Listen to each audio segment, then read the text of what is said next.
اللہ الرحمن الرحیم خلاصہ اردو کا سبق نمبر 13۔ آج کے سبق میں ہم سنت بیان کریں گے۔ الباب الثالث فی السنن، یہاں سے مصنف رحمۃ اللہ علیہ نماز کی سنتوں کا ذکر کر رہے ہیں۔ وہی 27 ٹوٹلی 27 ہے۔ العام، عام جو سنتیں ہیں تمام نمازیوں اور نمازوں سے متعلق وہ کتنی ہیں؟ 17 ہے۔ 17 سے بقیہ نکال دو۔ پھر آگے کہہ رہے وہی رفع الیدین، وہ سنت جو عام طور پر نماز سے متعلق ہاتھ اٹھانا فی التحریمت، اللہ اکبر کہتے وقت۔ اگر ایشا سے صرف کہہ رہے نماز اللہ اکبر نہ پر ہاتھ رکھ لیا، نماز ہو جائے گی، سنت چھوٹ گئی۔ سنت کیا ہے کہ اللہ اکبر کہتے وقت ہاتھ بھی اٹھا لے۔ پھر آگے اٹھانا کہا تھا کہ الگ سنت ہے۔ وفی القنوت، اسی طرح سے دعائی قنوت کے لیے جب اللہ اکبر کہہ رہا ہو اس وقت بھی کیا کرے؟ ہاتھ اٹھائے۔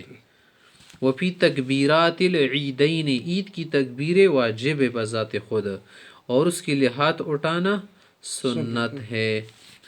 اور ساتھ ساتھ کیا ہے کہ جب ان تکبیروں میں ہاتھ اٹھائے گا وَنَشْرُ الْأَصْوَابِعِ ثَمَّهَ، انگلیاں کھولے رکھے گا اس جگہ پر، اس وقت، سمہ منا اس جگہ، اس مقام میں۔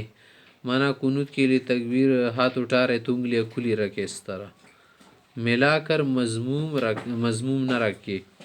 والثناء، اور ایک الگ سنت سبحانک اللہم وغیرہ پڑھنا، ثنا منا سبحانک اللہم۔ ایک اور ووضع الیمین علی الشمال، ناپ پر ہاتھ رکھنا یا سینے پر رکھنا خواتین کے لیے ایک الگ سنت ہے کہ بایاں دائیں پر رکھے یا دائیں پر، کہہ رہے کہ نہیں دایاں بائیں پر رکھے۔ ووضع الیمین علی الشمال۔ اور ایک وتکبیرات الانتقالات، ایک رکن سے دوسرے رکن کی طرف منتقل ہونے کی تکبیر۔ انتقالات مانا ایک رکن سے دوسرے رکن کی طرف منتقل ہونا، رکوع سے سجدے میں جانا، سجدے سے پھر اٹھنا، پھر سجدے میں جانا، پھر سجدے سے قیام کی طرف جانا، اس کو کہتے ہیں انتقالات۔ ان کے لیے جو تکبیریں پڑھی جاتی ہے بھی سنت ہے۔ حتی القنوت، یا تک قنوت والی تکبیر بھی کیا ہے؟ سنت ہے، کیونکہ ہم کیا کر رہے ہوتے ہیں؟ سورت کے بعد قنوت کی طرف جاتے ہیں۔ وتسبیح الرکوع، اور ایک رکوع کی تسبیح 3 مرتبہ پڑھنا سنت ہے، اور ایک مرتبہ پڑھ لیا سنت کے مطابق نہیں ہوا۔ اور ساتھ ساتھ ایک ہے کہ وَأَخْذُ رُكْبَتَيْهِ فِي الرُّكُوعِ، رکوع میں گھٹنوں کو تھامے رکھنا، پکڑنا۔ وَأَخْذُ رُكْبَتَيْهِ، ہاتھ رکھنے کے بعد اسے پکڑنا بھی، تھامنا، پھر رکوع میں۔ یہ مردوں کے لیے، خواتین خالی رکھ لے، خالص محض رکھ لے۔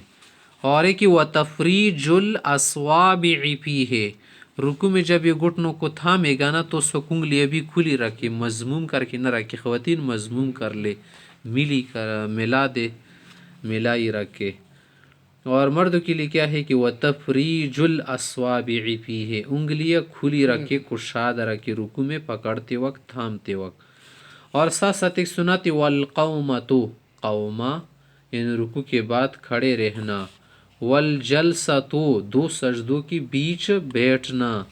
والسجدۃ یا والسجدۃ علی 7 اعضاء، 7 اعضاء پر سجدہ کرنا۔ 7 اعضاء کیا ہے؟ 2 پاؤں، ان کی انگلیاں، 2 گھٹنے 4، 2 ہاتھ 6، اور 1 پیشانی اور ناک ملا کر 7، ان کو کہتے 7 اعضاء۔ وتسبیح السجود 3، اس طرح سبحان ربی الاعلیٰ جو تسبیح ہے وہ بھی 3 مرتبہ پڑھنا سنت ہے۔